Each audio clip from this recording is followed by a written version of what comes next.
오늘은 창세기 35장 1절로 5절 말씀으로 거점으로서의 고향과 가족이라는 제목으로 말씀을 나누기를 원합니다.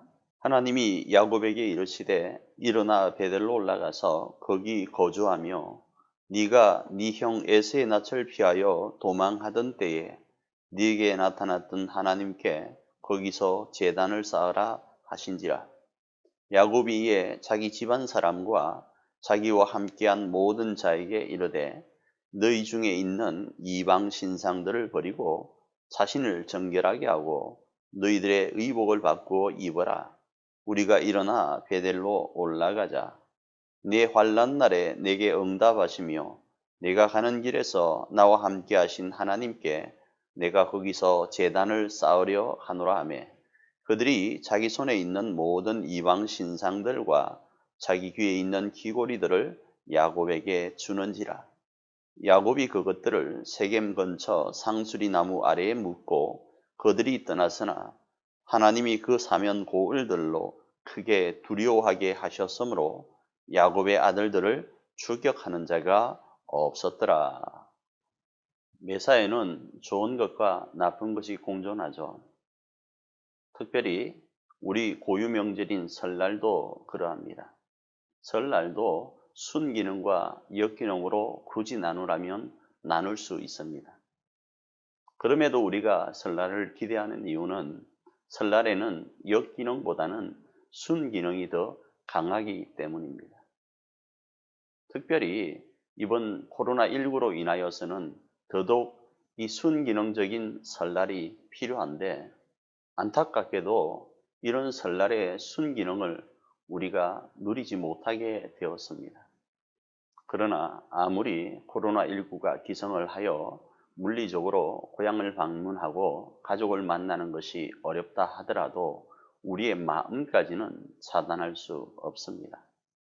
그래서 거점으로서의 고향과 가족이라는 제목으로 말씀을 묵상하고 고향과 가족이 주는 순기능을 활성화하여서 2021년 힘들어하고 아파하고 있는 가족들뿐 아니라 주변의 친척들과 친지들을 위로하고 격려할 뿐 아니라 힘이 되어드리는 그런 석천인으로서 이번 설날을 보낼 수 있기를 축복합니다. 먼저 고향과 가족이 주는 순기능이 무엇인가 하면 그곳에 가면 그래서 그곳에 가서 가족들을 만나게 되면 쉼과 회복을 얻게 되는데 이것이 바로 고향과 가족이 주는 기능이라는 겁니다. 성경은 그래서 가족의 원형이신 하나님을 만날 때에 쉼과 회복을 얻게 된다 이렇게 말씀하죠. 하나님을 만날 때 쉼, 그리고 하나님과 교제할 때 회복을 얻게 된다 이렇게 말씀하면서 다음으로 혈연가족 공동체가 하나님 안에서 이 기능을 감당한다 이렇게 말씀을 합니다. 결국 우리 고향에서 가족들을 만남으로 쉼을 얻게 되고 가족들과 교제함으로 회복의 역사가 일어난다라는 겁니다. 그래서 우선적으로 하나님을 만남으로 쉼과 회복을 경험했던 세 사람을 살펴보고 이들의 삶을 우리의 삶에 적용해서 그 적용되어진 모습으로 이번 설날 우리의 가정과 우리의 고향을 그리고 만나는 친지들을 하나님의 사람으로 회복시켜 나아가고 응원할 수 있는 그런 시간이길 원합니다. 첫째, 야곱은 베델을 거점으로 삼고 힘들고 어려울 때마다 그곳에서 하나님을 만나고 교제함으로 쉼과 회복을 얻습니다. 바로가 야곱에게 나이를 묻습니다. 그러자 야곱이 다음과 같이 말씀합니다. 창세기 47장 9절입니다. 야곱이 바로에게 아뢰되 내 나그네 길의 세월이 130년이니이다. 네 나이가 얼마 못 되니 우리 조상의 나그네 길의 연조에 미치지 못하나 험악한 세월을 보내었나이다 하고 이런 고백은 사실입니다. 야곱은 험한 세월을 보내었습니다. 그 당시 고대 사회는 여성스러움보다는 남성스러움이 장점이고 무기였습니다. 그런데 형 에서보다는 야곱은 여성스러움이 강하였습니다. 그럼에도 하나님에 대한 열망이 강하여서 장자권을 욕심내죠. 그 일로 인하여서 형 에스로부터 도망하게 되죠. 약 700km를 도망하게 되는데 도망하는 중에 하나님을 만나게 됩니다. 바로 베델에서 말입니다. 그리고 외삼촌 라반의 집에 가서 열정페이를 요구받습니다. 그리고 다시 하나님의 은총 아래서 돌아오는 가운데 주변 사람들로부터 생명의 위협을 느낍니다. 그때 다시 바로 하나님께로 돌아가는 겁니다. 거점을 삼았던 베델로 돌아가서 하나님 안에서 하나님을 만나고 하나님과 교제함으로 쉼과 회복을 얻게 된 거죠.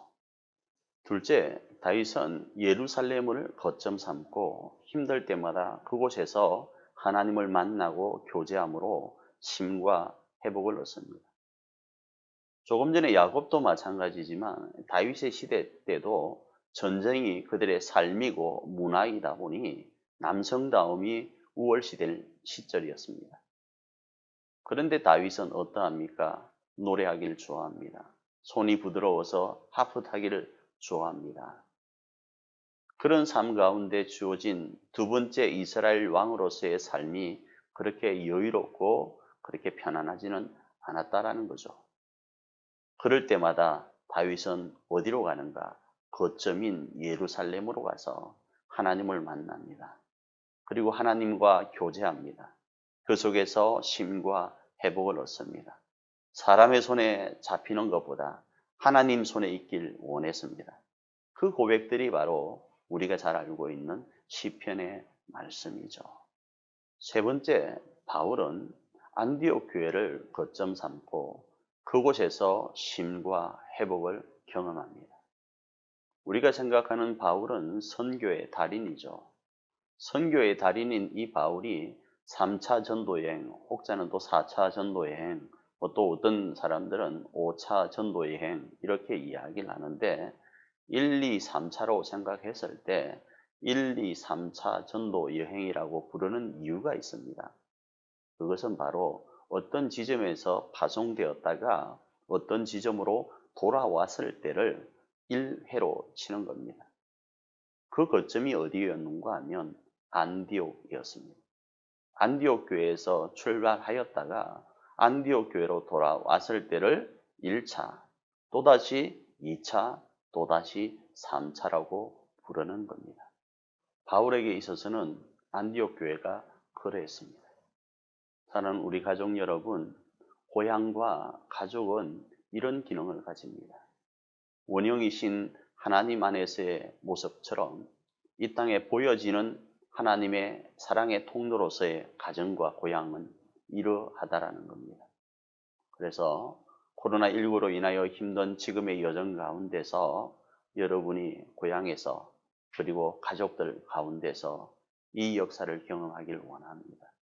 아울러 우리는 이 땅을 밝히는 그리스도인이기에 그들에게 고향이 되어주길 원하고 그들에게 가족이 되길 원합니다.